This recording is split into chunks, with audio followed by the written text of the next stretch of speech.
Donc après les écarts fictifs et précisément les écarts de conversion actifs, on va passer maintenant à un autre type de retraitement.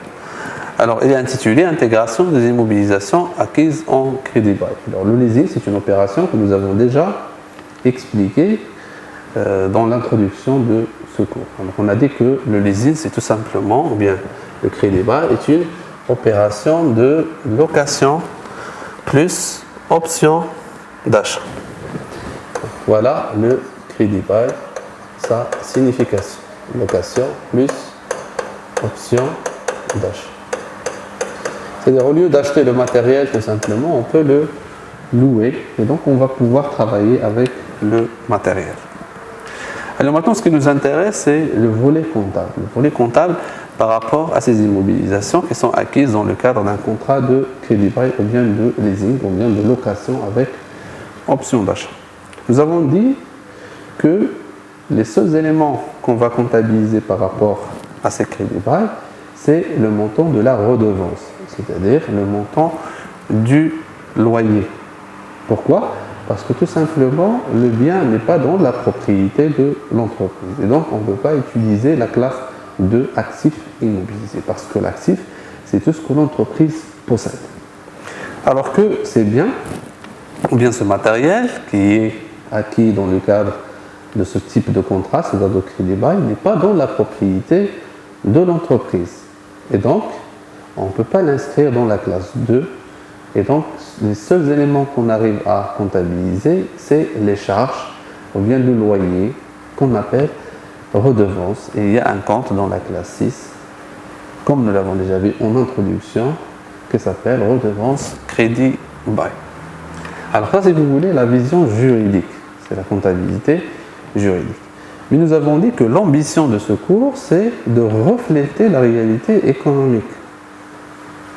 Et donc, économiquement parlant, ces immobilisations, même s'ils ne sont pas dans la propriété de l'entreprise, on peut les concevoir ainsi, ou bien les considérer ainsi.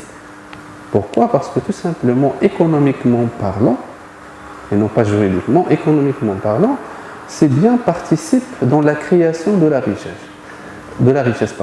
Bon, je m'explique.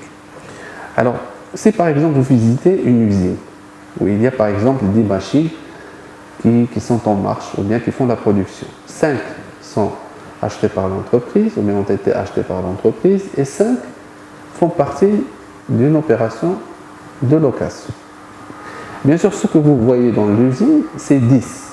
C'est 10 machines qui travaillent, qui tout simplement génèrent une production, bien qui font la fabrication des pièces. Ces pièces sont vendues par la suite, et puis on arrive à avoir et drainer un chiffre d'affaires, et puis avoir une marge, et donc on crée de la richesse avec ce matériel qui est en location. C'est-à-dire que finalement, ce matériel, au même titre que le matériel qui est dans la propriété de l'entreprise, participe à la création de la richesse. Je parle du point de vue économique. Et puisque notre ambition, c'est de refléter cette vision économique, on va faire ce qu'on appelle l'intégration.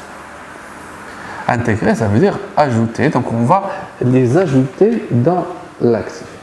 Alors, je vais vous faire la description de comment on va faire cette description. Bien sûr, il faut distinguer entre le bilan sur lequel nous travaillons et également sur le PC. Bien sûr, cette vision, je vais l'ajouter juste pour vous éclairer par rapport à la nature de l'opération. Mais le retraitement qui nous intéresse, c'est ce retraitement au niveau du bilan.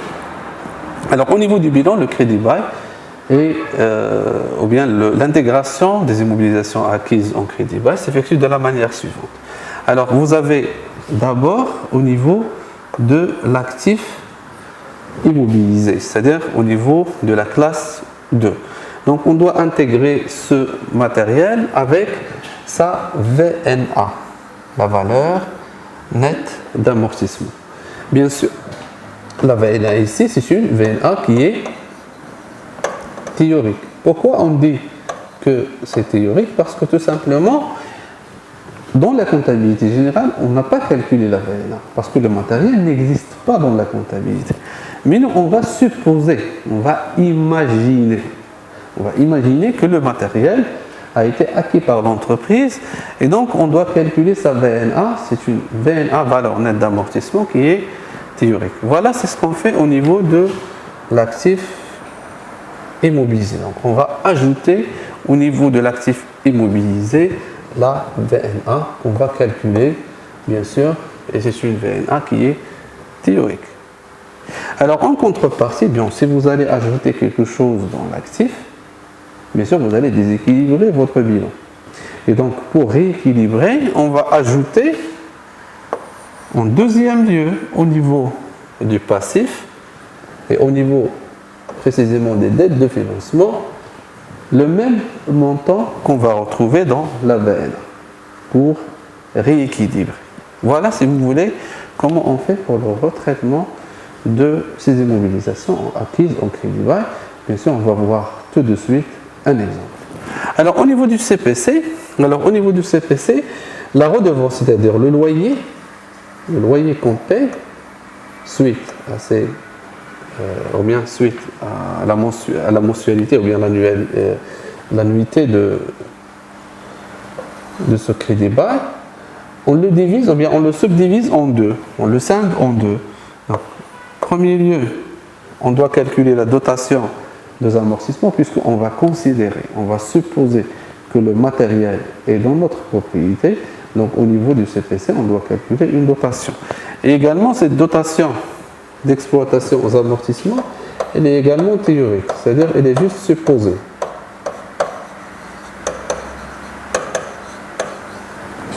Donc le montant de loyer qu'on paye, on va le diviser en deux. Un montant, on va le considérer comme une dotation d'exploitation, et le reste, c'est-à-dire le reliquat, le reste, on va le mettre tout simplement dans les charges financières. Pourquoi les charges financières? Puisque on a supposé que le matériel a été acheté par dette, et sur les dettes, bien sûr, on paye les intérêts, et les intérêts, leur place, les intérêts, je parle des intérêts financiers, leur place, c'est dans la classe 6, et précisément dans le 63. Donc tout ça, c'est comme si on est en train d'imaginer. Donc on a imaginé que l'immobilisation est dans notre propriété. Donc il faut l'intégrer dans l'actif. Comment? On doit calculer la VNA. Et puisque on est toujours en train de payer le montant du loyer, on va considérer que le montant équivalent de la VNA, c'est une dette. C'est comme si c'est la dette qui a financé l'immobilisation. C'est la dette qui a financé l'immobilisation. Alors ça, c'est au niveau de bilan. Au niveau du CPC, on considère que la dotation, on calcule, si vous voulez, une dotation, et cette dotation correspond à la valeur nette d'amortissement, ce qui reste dans l'amortissement. On prend le loyer, on le subdivise en deux, dotation d'exploitation aux amortissements théoriques, et le reste, on le met dans les charges financières. Bien sûr, comme on dit, un exemple vaut mieux qu'un bon discours, donc on va voir tout de suite un exemple. Alors l'exemple que je vais vous présenter, il est tiré de l'étude de cas. Je vais vous le montrer tout de suite. Voilà. Donc ça, c'est le cas d'application qui existe dans l'étude de cas qu'on est en train d'utiliser. Je vais vous la montrer rapidement. Voilà. Donc le fichier joint que vous avez dans votre cours sur la plateforme contient un fichier, ou bien un PDF qui s'appelle information complémentaire. Alors vous allez voir que à la fin, là j'ai mis ici le point 12, vous voyez, l'entreprise dispose d'un matériel acquis en crédit bail. Voilà, j'ai repris les mêmes données pour faciliter, si vous voulez, la visualisation sur PowerPoint. Voilà. Donc ce sont les mêmes données que vous allez retrouver dans ces informations complémentaires. Donc voilà, je reviens à l'exemple. Voilà. Donc soit un matériel acquis en crédit bail le 1/7/2017. Alors le contrat de bail précise que la valeur brute du bien est de 500, la durée de contrat est de 5 ans, qui correspond à sa durée de vie économique, donc la durée de vie d'amortissement, c'est la durée de vie du contrat de crédit bail. Alors le montant du loyer annuel, c'est l'annuité, est de 160. Alors qu'est-ce que nous avons dit? Nous avons dit pour intégrer les éléments ou bien cette immobilisation dans l'actif immobilisé, il faut calculer tout simplement la VNA. Alors vous avez déjà là la formule de la VNA, petit rappel. Donc la VNA, c'est tout simplement la valeur nette d'amortissement qui est égale à la valeur d'origine fois le taux fois N, grand N. Alors N, c'est tout simplement la durée qui sépare tout simplement la date d'acquisition, et également la date actuelle.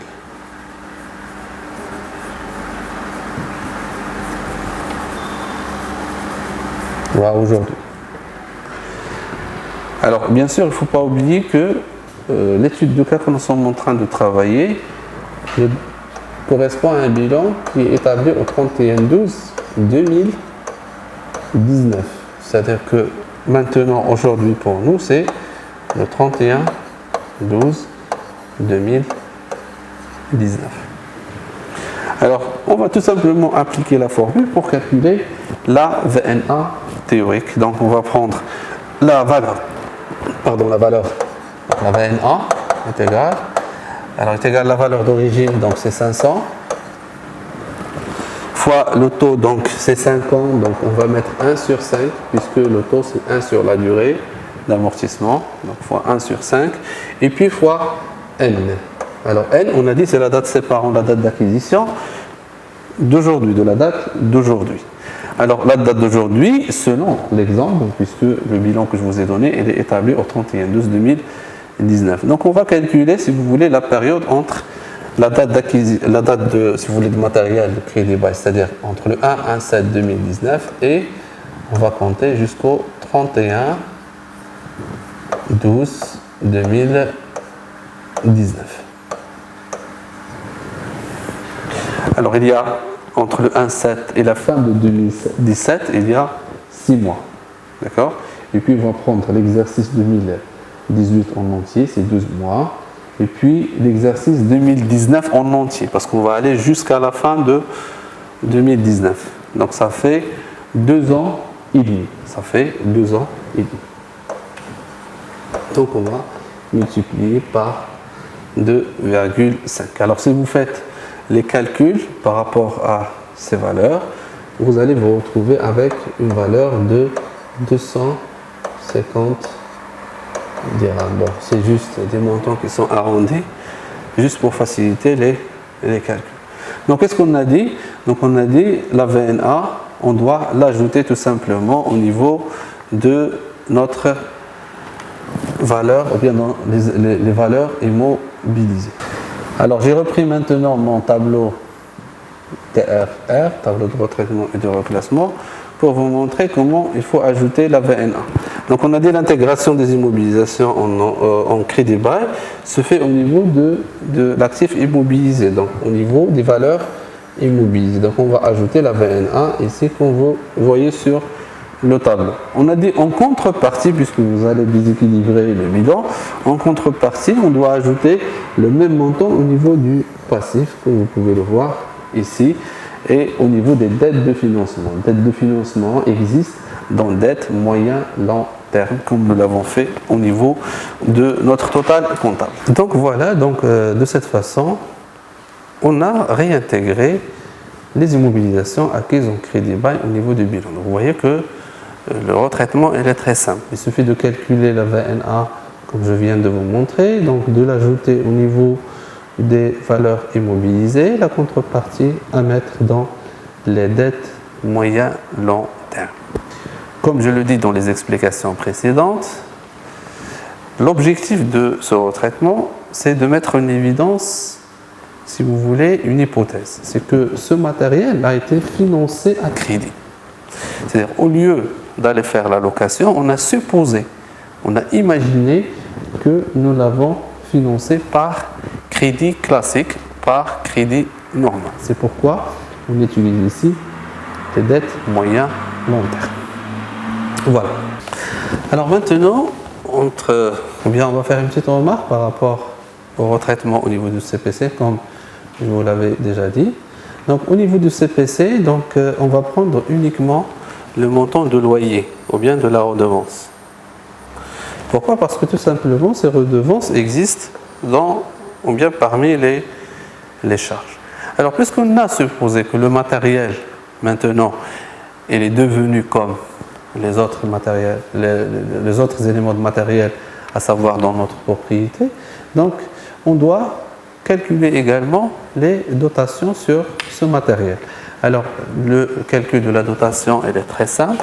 Donc, la dotation d'exploitation aux amortissements égale la valeur d'origine fois le taux fois N.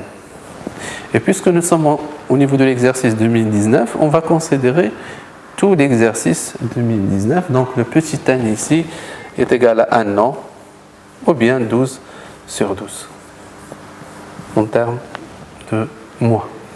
Donc, la formule de notre dotation, ou bien le calcul de notre dotation, va prendre les 500 fois 1 sur 5 fois 1.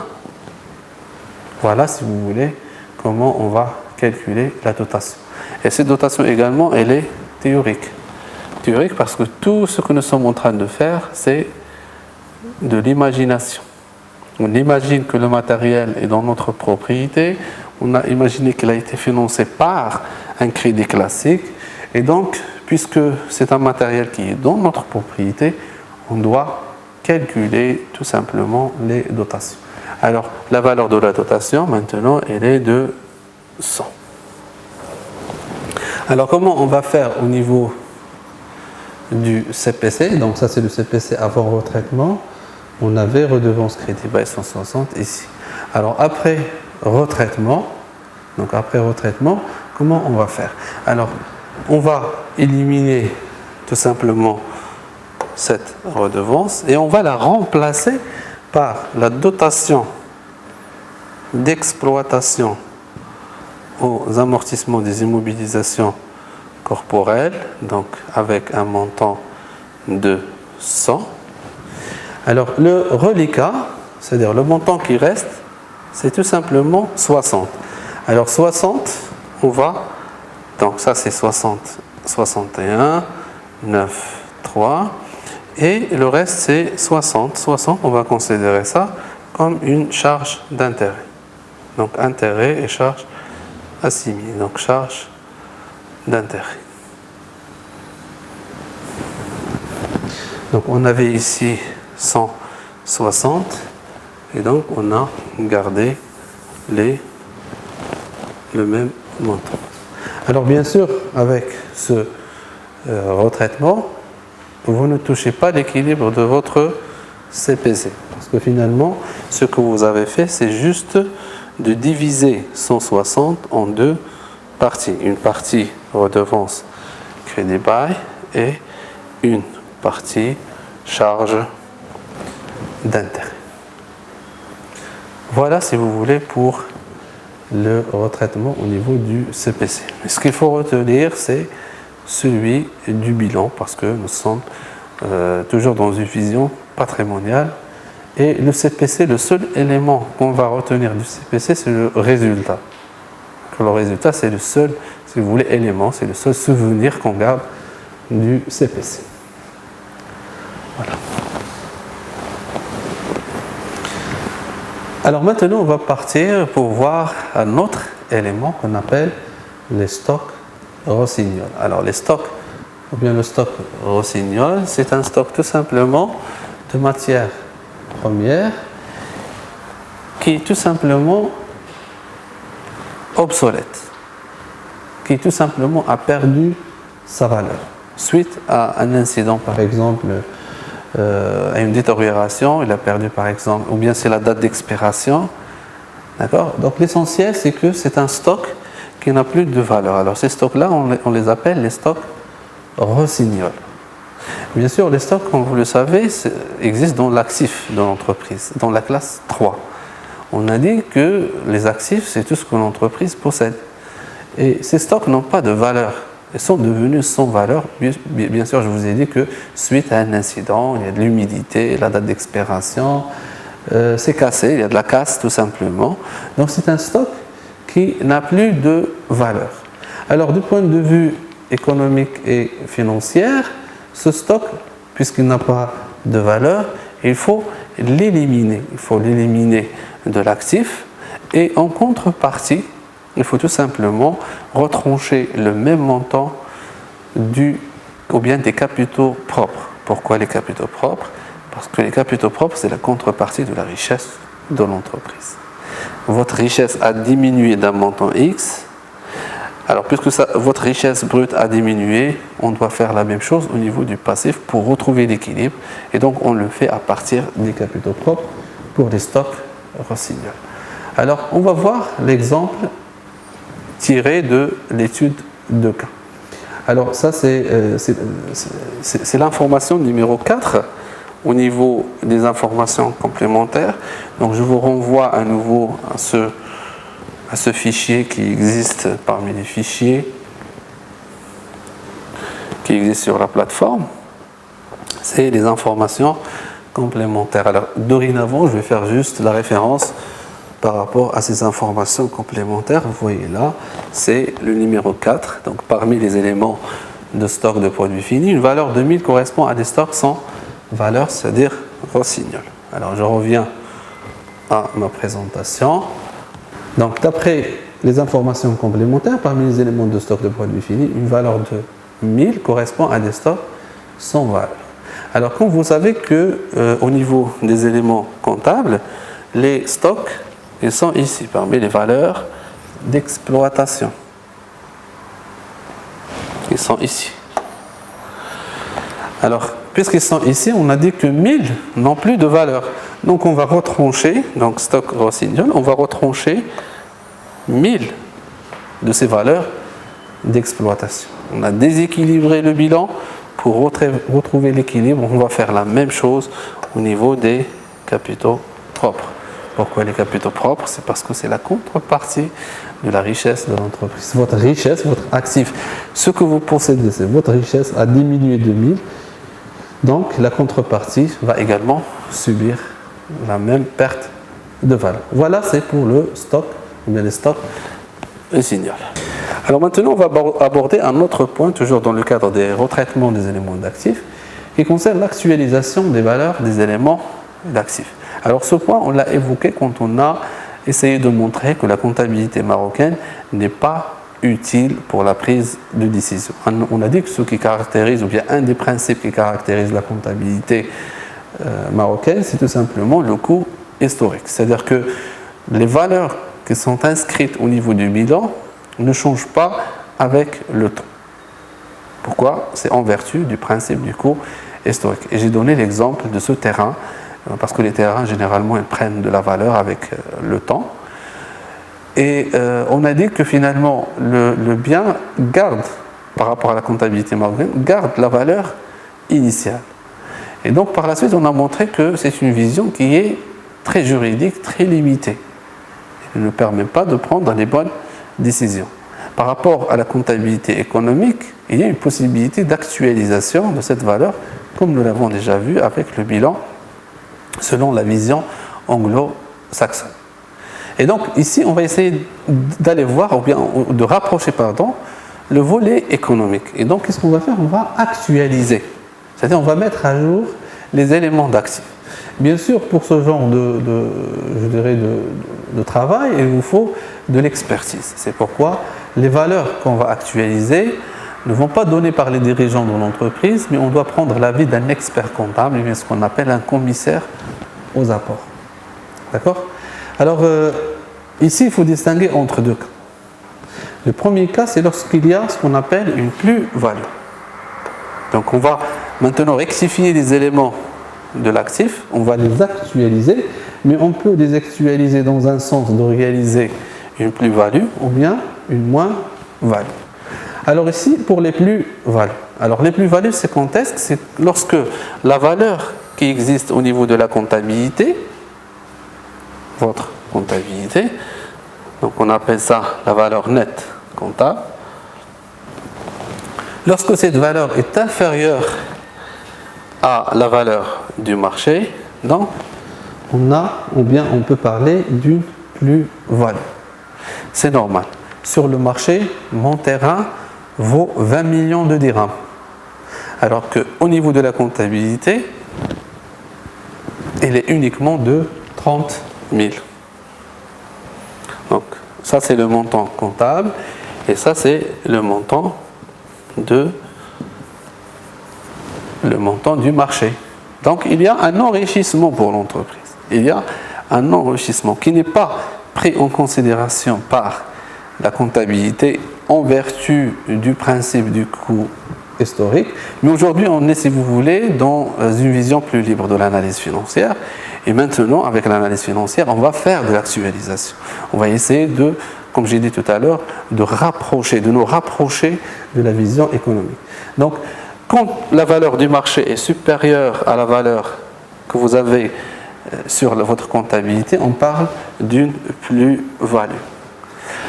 Alors, dans le cas contraire, on parle tout simplement d'une moins-value. Alors, supposons que la valeur comptable, toujours de ce terrain, est de 30 000, mais par exemple, sur le marché, c'est uniquement de 20 000. C'est-à-dire que notre terrain a perdu de la valeur, donc c'est une moins-value. Alors, le retraitement de ces deux éléments n'est pas pareil. Alors, lorsqu'on a une plus-value, c'est lorsqu'on a, si vous voulez, la valeur comptable ou bien la valeur nette comptable qui est inférieure à la valeur du marché, donc le cas de notre terrain, il faut prendre en considération ce qu'on appelle l'impôt latent. L'impôt latent, c'est tout simplement l'impôt caché. Alors, c'est vrai que vous allez réaliser un enrichissement par rapport à cette valeur comptable. Mais cet enrichissement n'est pas à mettre totalement dans votre patrimoine ou bien dans vos capitaux propres. Il faut tenir compte de l'impôt parce que tout simplement, l'État est là une part dans cet enrichissement qui est tout simplement l'impôt. Et puisque là, il s'agit tout simplement d'une actualisation qui n'est pas légale, qu'on est en train d'imaginer par rapport à ces éléments, on ne parle pas de l'impôt, ce n'est pas un impôt réel, mais c'est un impôt qui est caché, c'est un impôt qui est latent. Mais il faut le prendre en considération afin de donner une vision pertinente de vos retraitements. Alors je rappelle, l'impôt latent, il touche uniquement les plus-values.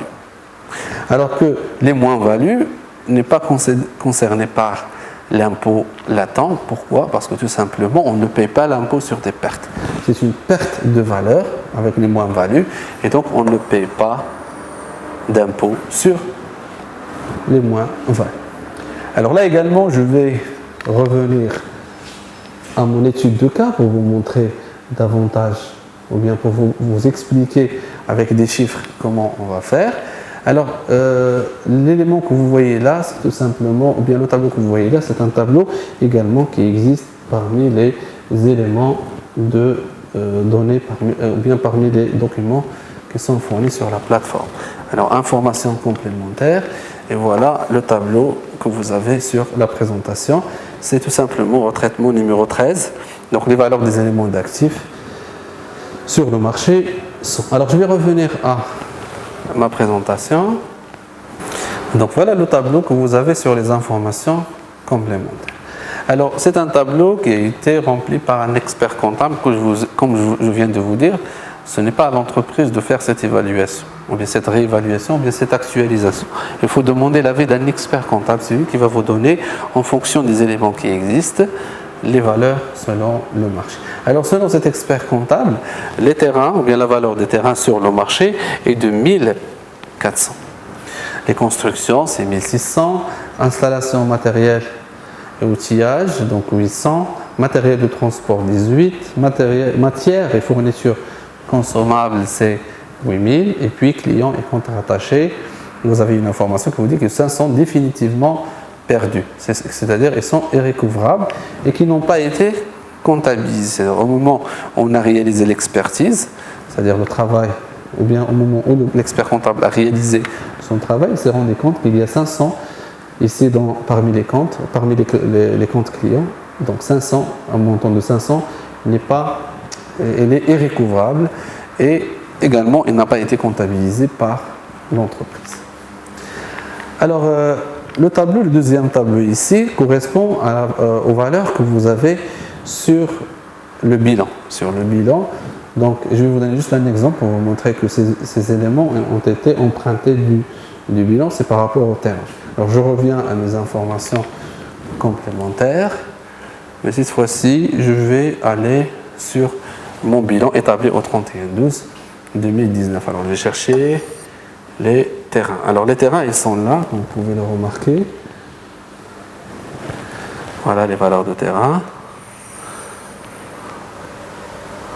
D'accord, voilà le montant. Donc ça c'est une provision. Voilà le montant. Ça c'est la valeur nette comptable des terrains.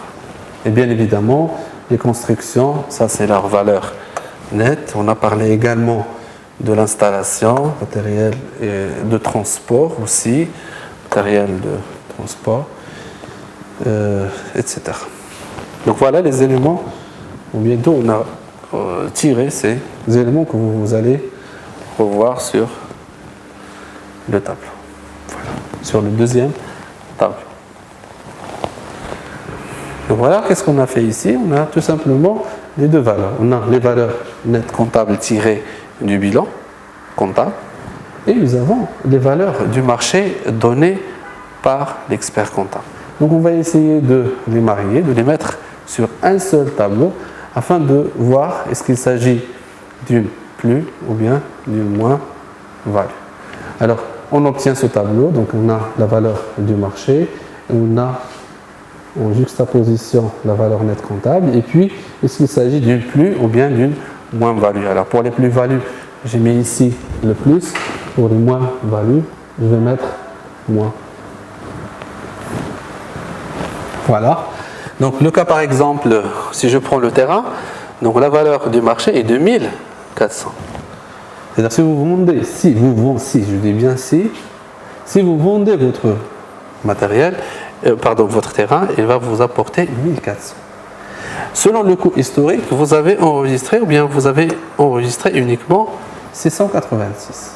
Donc le terrain a pris de la valeur. La valeur du marché est supérieure à la valeur nette comptable. Donc c'est un enrichissement pour l'entreprise. Donc si vous allez vendre ce terrain, vous allez réaliser une plus-value de 714. Si vous allez vendre. Alors pour les autres éléments, construction également, on a une plus-value. Mais pour les installations, c'est l'inverse. Donc la valeur nette comptable est de 1963 alors que la valeur de marché est uniquement de 800. Le matériel a perdu de la valeur et donc ici on va parler d'une moins-value. La moins-value également sur le matériel de transport, sur également les matières et fournitures consommables. Et bien sûr, selon la comptabilité, donc nous avons une valeur nette comptable au niveau des clients de 4000, clients et contrats attachés, alors qu'on a dit qu'il y a une perte définitive de 500, donc la valeur du marché est uniquement de 350, donc il y a une moins-value de 500. Voilà. Alors là, vous avez une petite remarque qui vous dit que on va supposer que l'IS, c'est-à-dire le taux de l'impôt, est de 30%.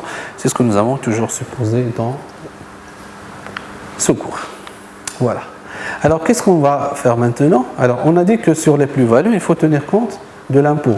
C'est-à-dire que finalement, pour les plus-values, on va tout simplement prévoir 30% de l'impôt. Et bien sûr, 70%, c'est le montant d'enregistrement net qu'on va mettre dans les capitaux propres. Sur les moins-values, non.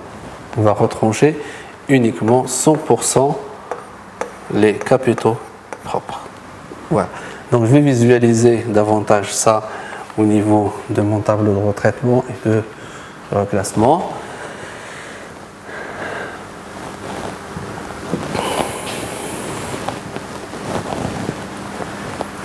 Alors, je vais m'intéresser essentiellement aux plus-values, comme je viens de vous le dire. Alors, je vais prendre par exemple le premier élément sur le terrain. Alors, vous voyez comment j'ai écrit ici sur les éléments. J'ai mis plus-value sur terrain. Plus-value sur terrain. Donc, c'est une plus-value qu'on va ajouter. Alors, les terrains, ils sont parmi les éléments immobilisés. Donc, on va ajouter les 714, le montant d'enrichissement brut parmi les éléments de la valeur immobilisée. Bien sûr, quand vous allez ajouter ce montant, vous allez déséquilibrer votre bilan. Alors, comment retrouver l'équilibre? On a dit qu'il faut tenir compte, tout simplement, de l'impôt latent. Pourquoi? Parce que si vous allez vendre et avoir cette somme de 714 qui est une plus-value, l'État a également une part de 30% sur cette augmentation. C'est l'impôt sur cette richesse que vous allez réaliser, ou bien que vous comptez réaliser. Là, on parle que de l'imagination. C'est des jeux d'imagination, c'est des jeux d'hypothèses. On n'est pas vraiment dans une perspective de vente. C'est pourquoi on parle également de l'impôt latent, l'impôt caché. Alors, le retraitement, par exemple, pour le terrain, donc on a dit 30%, c'est l'impôt latent, donc il est de 214,2. Alors, puisque c'est un impôt latent, pour nous, c'est une dette vis-à-vis de l'État. C'est une dette. Donc, c'est une dette vis-à-vis de l'État. Donc, on va mettre ça tout simplement dans les dettes et moyens long terme. Puisque le matériel en question, ou bien, pardon, l'élément en question, qui est le terrain, c'est un élément durable. Donc, la dette ou bien l'impôt, également, on va le considérer comme une dette durable. Dette moyen long terme. Alors, comme vous pouvez le voir ici, on a ajouté l'impôt ici 30%, et le reste c'est l'enrichissement net, c'est les capitaux propres, parce que c'est la contrepartie de la richesse de l'entreprise. Donc votre richesse a augmenté de 714, l'équivalent net c'est 499,8, le reste c'est un impôt latent. Voilà. Idem pour les constructions. Donc, on a ajouté 300 parmi les valeurs immobilisées. Donc, 99, c'est des impôts à long terme, parce que les constructions également sont des éléments qui sont à long terme, supérieurs à un an. Donc, les dettes ou bien l'impôt également, elle est à long terme. Également, vous avez les installations techniques. Alors pour les installations, pour les constructions, donc 90 c'est pour l'impôt et le reste c'est les capitaux propres. Alors pour les moins-values sur l'installation technique, matériel et outillage, donc ces éléments existent dans les immobilisations, donc on va les retrancher. Mais il s'agit d'une moins-value, donc on va retrancher. C'est une moins-value, c'est une perte de valeur. Alors cette perte de valeur, c'est une perte de richesse. Mon actif a diminué de 1163, donc ma richesse a diminué de ce montant. La contrepartie de cette richesse, c'est les capitaux propres qui vont subir la même dégradation.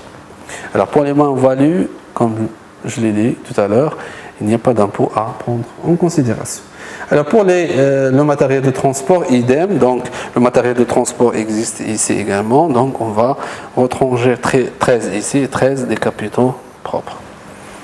Le matériel de transport également, c'est des éléments durables. Et c'est super, donc il n'y a pas d'impôt. Alors et puis vous avez une plus-value sur les matières et fournitures. Mais attention là, on était dans la classe de supérieur à un an. Donc, on a utilisé l'impôt, dette, moyen, long terme, qui sont également supérieurs à un an. Alors, cette plus-value également réalisée au niveau des fournitures, c'est un enrichissement. Bien sûr, les matières et fournitures existent, non parmi les valeurs immobilisées, mais parmi les valeurs d'exploitation. Donc, cet enrichissement de 810, on l'a ajouté ici. Ça, c'est pour l'actif. Donc, votre richesse a augmenté. Donc, on a dit que pour tout enrichissement, il faut prendre en considération l'impôt latent.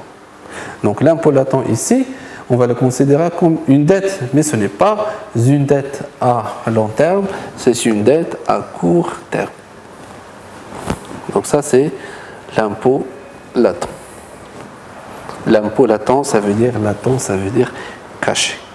Et donc, les 214 de l'impôt, on va l'ajouter ici parmi les dettes à court terme. Et bien sûr, le reste, c'est-à-dire les 567, c'est tout simplement un enrichissement net qu'on va constater tout simplement parmi les capitaux propres. Et puis le dernier élément dans cette série, c'est les moins-values sur les créances devenues irrécouvrables. Alors, les créances, elles sont parmi les valeurs réalisables. Vous avez perdu 500, donc on va diminuer 500. C'est une perte. Et donc, votre richesse a diminué, votre actif a diminué. On va retrancher le même montant des capitaux propres. Voilà, si vous voulez, on sait qu'on concerne cette question d'actualisation des valeurs, des immobilisations, ou bien des éléments d'actifs d'une façon générale, puisque nous avons vu également les créances et les stocks. Alors maintenant, on va passer aux éléments du passif. Donc à partir de maintenant, on va parler que des éléments du passif. Donc on va démarrer avec les écarts de conversion passifs, si vous voulez. C'est la contrepartie des écarts de conversion actifs que nous avons vus la dernière fois. Alors les écarts de conversion actifs, ou bien pardon, les écarts de conversion passifs, traduisent une situation de gain. C'est une situation de gain. Alors que, comme nous l'avons déjà dit au niveau des écarts de conversion actifs, ils traduisent une situation de perte. C'est une perte qui est latente ou bien potentielle. Également, ça, il s'agit également ici d'un gain qui est latent, qui n'est pas réel. Donc là également, il y a les écarts de conversion qui sont rattachés à des créances et des dettes dont la durée dépasse 1 an. Et vous avez également ici les écarts de conversion passifs pour la durée inférieure à 1 an. Et donc, on a déjà testé qu'il s'agit d'un gain potentiel. Parce que ici, vous avez par exemple augmentation des créances immobilisées. Vous avez une créance vis-à-vis d'un client, cette créance a augmenté, c'est un enrichissement. Vous avez une créance sur un client, cette créance a augmenté. Par exemple, la créance initiale est de 1000, maintenant votre créance est de 1200. C'est un enrichissement. C'est-à-dire 200 se sont ajoutés. Donc là, on parle d'un gain potentiel. Alors, pour les dettes, c'est le cas contraire. C'est une diminution de dettes. Si vous voulez réaliser un gain, il faut qu'il s'agisse d'une diminution de dette. Vous avez une dette vis-à-vis d'un fournisseur, cette dette a diminué. Par exemple, la dette initiale est de 1000, maintenant elle est de 800. Donc, initiale, par la suite, elle est devenue de 800, c'est un gain. Diminution de dette, c'est un gain. Alors maintenant, par rapport au retraitement de ces écarts de conversion, il faut distinguer entre les créances et entre les dettes.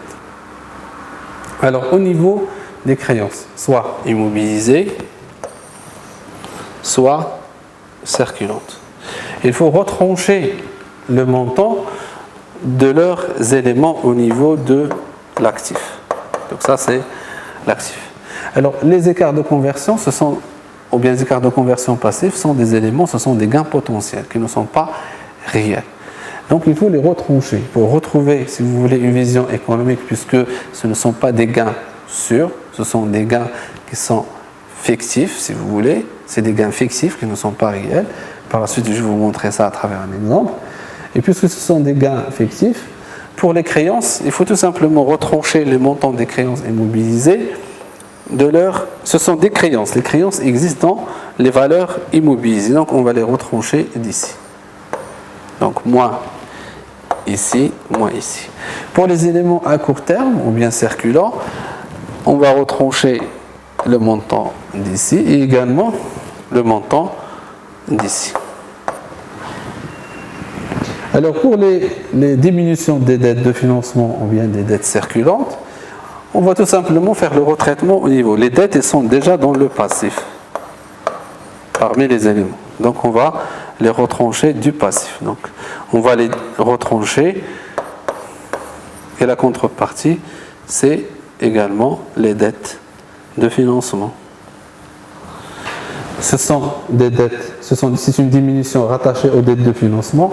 Donc on va les éliminer. En contrepartie, on va tout simplement ajouter, on va les ajouter au niveau des dettes de financement. La même chose également ici. Vous avez on va les retrancher des dettes circulantes et on va les ajouter aux dettes fournisseurs. Ce qu'on fait ici, c'est le rattachement. On les élimine, on élimine l'écart de conversion et on rattache la dette à sa place. C'est-à-dire, s'il s'agit d'une dette circulante, c'est une fournisseur. S'il s'agit d'une dette de financement, c'est les dettes de financement. Et on va voir un exemple tout à l'heure de retraite. Donc maintenant, on va voir un exemple des écarts de conversion passifs. Donc on va supposer que l'entreprise a exporté. Donc export, c'est une vente à l'étranger, et qui dit vente dit bien évidemment client. Quand on parle de vente, c'est la contrepartie, c'est vente client. Et bien sûr, quand on parle des opérations d'achat, il s'agit d'un achat fournisseur.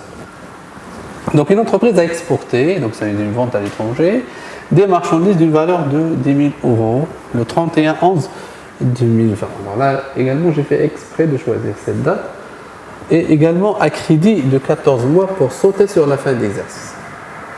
Alors le 31/11/2020, la situation de change était 1 € égale à 10 dirhams. Au 31/12/2020, 1 € est égal à 11 dirhams. Alors faites attention, au 31/12/2020, on n'a pas encore été payé par le client. Le paiement va se faire dans 14 mois. Donc c'est même pas en 2020, en 2021, mais plus. Alors on va essayer de visualiser tout ça sur un axe de temps. On va mettre la première opération, c'est l'opération de vente de marchandises. Au 31/12, il faut arrêter la situation de change. Il faut comparer le cours actuel qui est de 1 € est égal à 11 dirhams avec le cours initial qui était de 10 dirhams. Et bien sûr, la date de paiement, comme je vous ai dit, va être le 31/1/2022 parce que le crédit est à 14 mois. Donc là, on parle d'un autre exercice totalement. Il y a déjà un exercice ici entre les deux exercices qui est 2021. Le paiement va se faire en 2022, c'est-à-dire dans un autre exercice.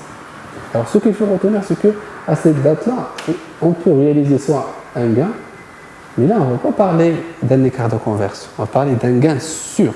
Donc on va le comptabiliser dans gain de change, 73. Et il se peut qu'on réalise une perte de change. Et là, on ne va pas comptabiliser écart de conversion, on va utiliser le compte 63, perte de change. On vient d'arriver 63, où il y a le compte perte de change. Donc s'il vous plaît, on n'est pas là en train de discuter le paiement, le moment de paiement, il est ultérieur. Alors, écart de conversion, je vous ai dit, les écarts de conversion, ce sont des éléments qui font partie des travaux d'inventaire, comme le calcul et la comptabilisation des amortissements, des provisions, régularisation des stocks, régularisation des produits et charges. Parmi les travaux d'inventaire, on réalise également, ou bien on doit tout simplement constater les écarts de conversion, que ce soit actif ou bien passif. Alors regardons maintenant et comparons la situation entre la date d'inventaire, la date où on va comptabiliser les écarts de conversion, et la date où on a vendu les marchandises. Alors comme vous pouvez le voir, au moment de l'inventaire, la créance a augmenté. Elle était de 100 000 et maintenant elle est de 110 000. Augmentation des créances. Elle a augmenté. Elle a augmenté de combien? Elle a augmenté de 10 000. L'écart la différence écart est un écart qui est augmentation, c'est un écart passif, et donc l'augmentation est de 10 000. Les seuls éléments qu'on va comptabiliser, c'est les 10 000. On comptabilise l'écart de conversion. Alors qu'on s'aperçoit rapidement et on se rend compte rapidement qu'il s'agit d'une augmentation de créance. Alors on va utiliser maintenant le journal pour visualiser tout ça. On a déjà dit que l'écart maintenant est de l'écart de conversion passive est de 10 000. Donc je reviens à la première opération, c'est la date où on a réalisé l'opération de vente, donc c'est très classique, donc tout simplement crédit de vente de marchandises à l'étranger, c'est un compte spécial, c'est 7113, et en contrepartie, on débite le compte client, vente client. C'est classique, il n'y a pas de TVA, parce qu'il s'agit d'une opération qui a été réalisée à l'étranger ou bien avec l'étranger. Et la TVA obéit au principe de la territorialité. Alors, au niveau, ou bien à la fin de l'exercice, pardon, ici c'est 31/12/2020, c'est-à-dire à la fin de l'exercice, il faut tout simplement voir le cours de change qui a été de 11 dirhams et comparer avec le cours de change de la date de vente. Donc on a déjà fait ça et on s'est retrouvé avec une augmentation de la créance. On va tout simplement constater et comptabiliser cette augmentation. Alors on va faire augmentation des créances immobilisées parce que c'est une créance qui dépasse 12 mois, donc c'est supérieur à 1 an. Donc on a utilisé ici le compte de l'écart de conversion passif 1710. Qu'est-ce qui a augmenté? C'est ma créance. Augmentation de la créance. La créance, c'est tout simplement le compte client. Et donc, ce montant d'augmentation, on va le comptabiliser parmi les comptes clients. Bien sûr, maintenant, si je mets ici le compte schématique du compte client, après les deux opérations, donc on avait une créance de 100 000, on a ajouté l'écart, ou bien suite à cette constatation, des 1000. Donc, j'avais une créance sur un client de 100 000, maintenant elle est de 110 000. Ma créance a augmenté. Et donc, c'est un gain potentiel pour l'entreprise. Alors, il faut signaler ici au passage une question très importante. C'est que les écarts de conversion ne sont pas réels. Ils sont potentiels, ils sont latents. La preuve, c'est que ici, on n'a pas un impact sur le résultat. Regardez ici cette écriture. Dans cette écriture, vous n'avez ni la classe 6, ni la classe 7. C'est-à-dire que cette écriture est sans impact sur le résultat.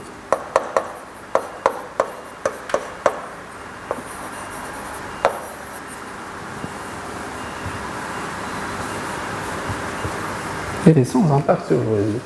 Quand je vous ai dit est-ce que l'écriture a un impact ou non, rappelez-vous bien de ça. Il suffit de voir les numéros de compte. Parce que le résultat, comme je vous ai déjà expliqué, le résultat il est calculé d'une façon, ou bien de la façon suivante. Donc le résultat, c'est tout simplement les produits moins les charges. Uniquement et exclusivement avec 7. Donc 7 moins 6. Autrement dit, si on n'a pas dans le journal ou bien dans l'écriture la classe 6 ou bien 7, autrement dit, le résultat, ou bien l'écriture n'a pas d'impact sur le résultat. C'est pourquoi on appelle d'ailleurs les écarts de conversion comme étant des gains. En fait, les gains, c'est la classe 7, mais puisqu'on n'utilise pas la classe 7, on parle de gains latents, de gains cachés, de gains probables, de gains potentiels. Ce n'est pas, il n'y a pas d'impact. Mais malgré ça, on paye de l'impôt sur les écarts de conversion.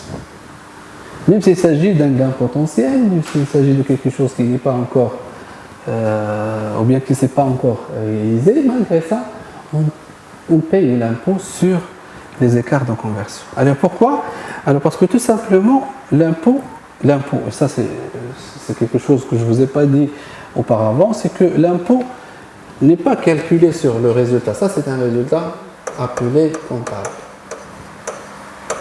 L'impôt, elle est calculée sur le résultat fiscal. Et derrière, il y a tout un cours de fiscalité.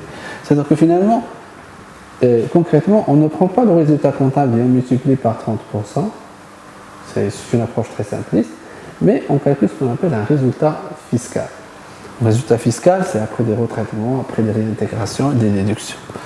Alors, si vous voulez, à partir de ce résultat fiscal, qu'est-ce qu'on fait? Alors, pour calculer le résultat fiscal, on se base essentiellement sur le résultat comptable. Donc ici, vous avez en fait égal. Donc, le résultat fiscal égal. C'est le résultat comptable plus des réintégrations moins des déductions. Alors, je ne vous demande pas de retenir ce détail, mais l'essentiel, c'est que parmi les réintégrations, on a les écarts de conversion passifs. C'est parmi les éléments qu'on ajoute, puisqu'ils ne sont pas dans le résultat net comptable, parce que le résultat comptable, c'est 7 moins 6. Puisqu'on a dit que les écarts de conversion, c'est ni le 6, ni le 7. Donc, on les ajoute extra-comptablement.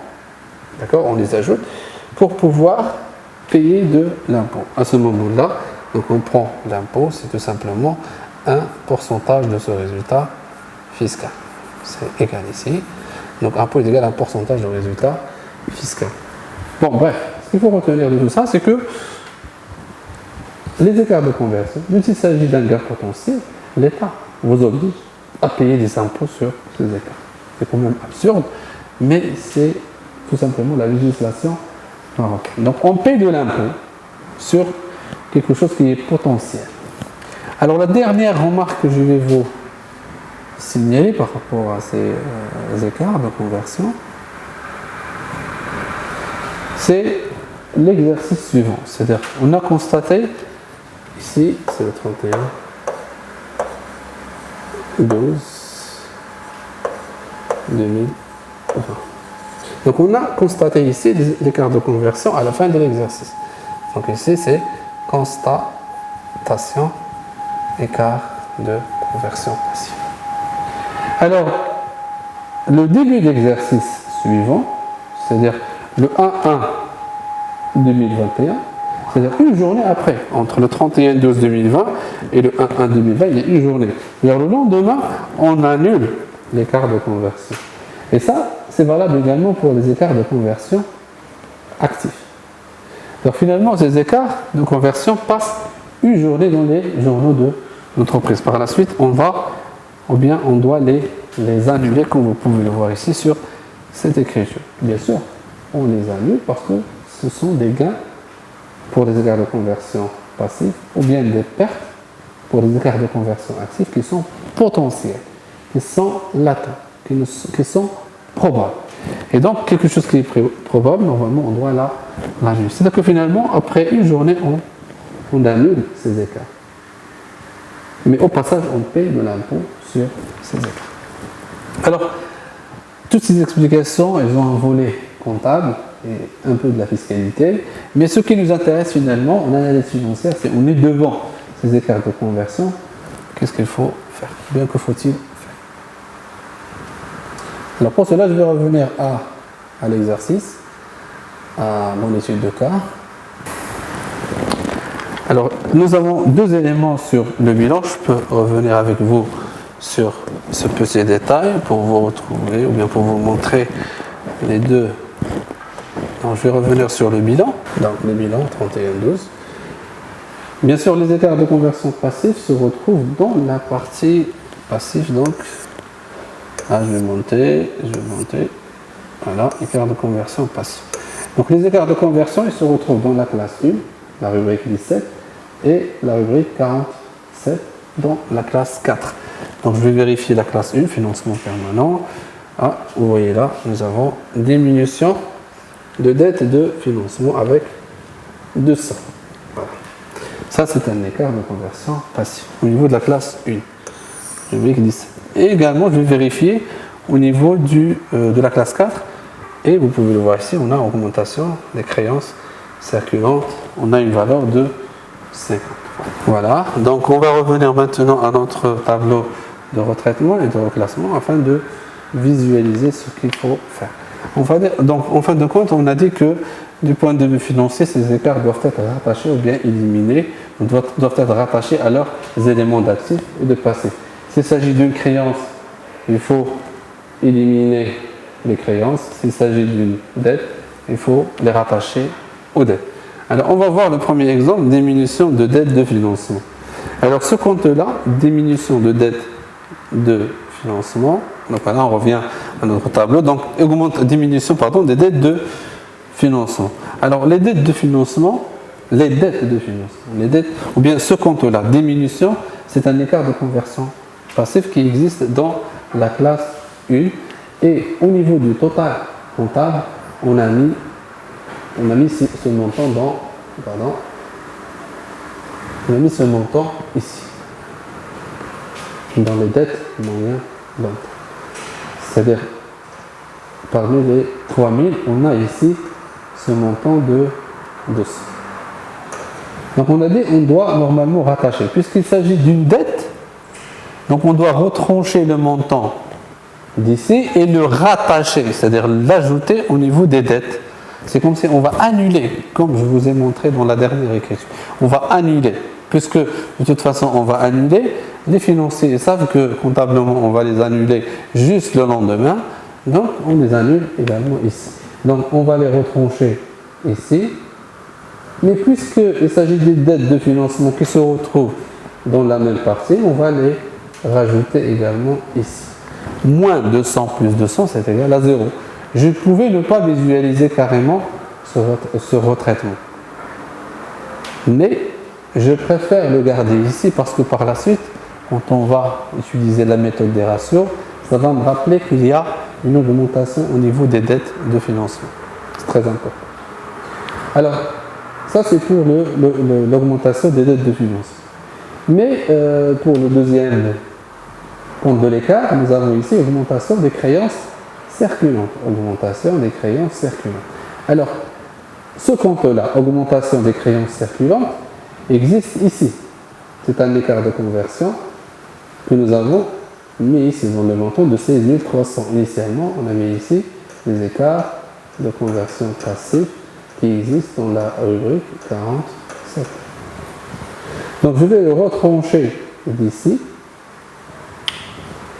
Mais on a ici une créance circulante. Les créances se retrouvent de l'autre côté, ici. D'accord? Donc on va tout simplement les retrancher des créances.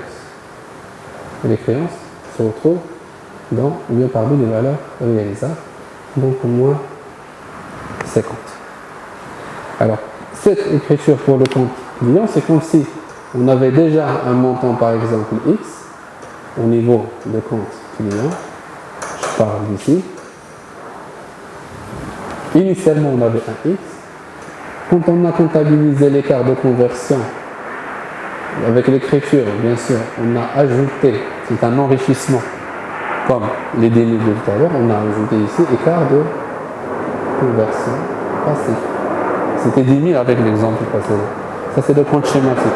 Le retraitement, qu'est-ce qu'il vise? Donc, on a éliminé l'écart de conversion du passif et on doit faire la même chose ici pour retrouver la situation initiale. Donc, on a retranché des 50 des valeurs réelles. Voilà pour ce point concernant les écarts de conversion passifs.